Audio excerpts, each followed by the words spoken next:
Whoa! Whoa! Hey, that guy. Yeah, let's pick it up. Hey kids! Whoa! On today's episode, we're going to talk about how to curate content. Whoa!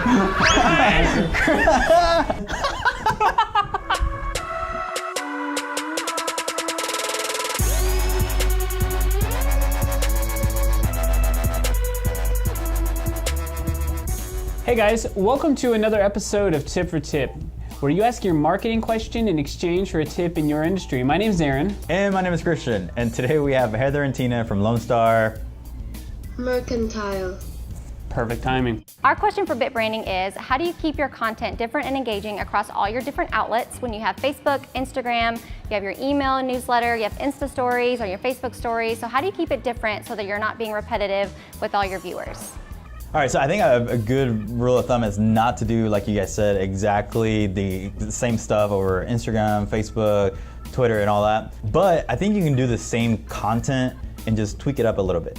For example, if you do, I think you have an event coming up, and you make that graphic for the Facebook event, which is a very horizontal looking graphic, just switch that up a little bit and make it a square format for Instagram, for example. It'll just look a little bit better, and when you move things around for that square version, they're not getting exactly the exact same stuff from Facebook. It's just a little bit different content on that platform. So that's what I would do if I have the same stuff and I want to sort of publish it on all social networks, is just tweaking it a little bit to fit that form factor, that format Right. on that social network.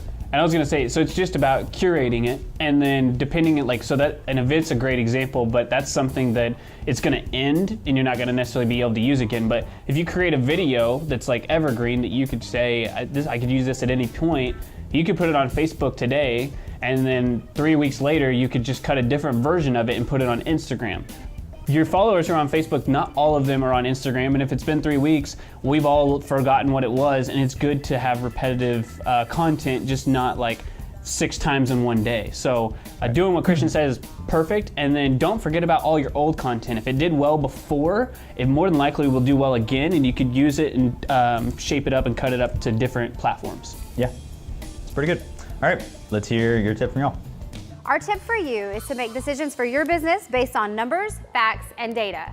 We deal with a lot of people here at our store, including customers and vendors, and we have to remember to keep our emotions out of it. It's important for us to stay consistent and fair. All right, so we're gonna jump right into this, and I feel like I need to answer the question like this. So I don't know why my voice is like that. But anyway, I think that's a great tip. A lot of times business owners, ourselves, we like to make decisions based off of emotion, which is good, I think. But a lot of times it's like, okay, for Christian and I, we're about to hire a couple people. Does the numbers make sense for us to hire somebody, or do we just be like, yeah, Christian wants to, spend more time drinking wine on the weekends, but we can't afford to pay somebody, so we gotta look at the numbers. Mm-hmm. Yeah, absolutely. Yeah, I think that's true. I didn't think about that, the emotional part. And I remember at Social Media Marketing World, there was a talk about the number one thing that business owners don't keep track of, and that's like the cost per idea implemented.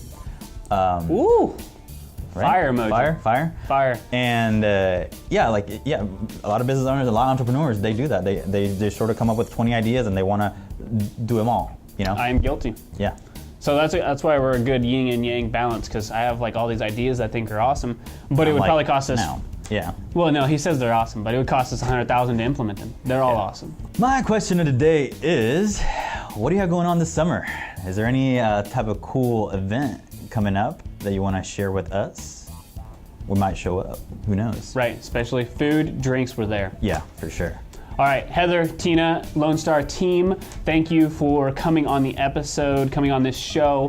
And if you are a business owner, you've watched this far into this episode, and you're thinking to yourself, wow, it'd be cool to get on that show, all you need to do is go to bitbranding.co/tip for tip, and let's get you in front of this camera and with some free Facebook advertising. Awesome. See you next week.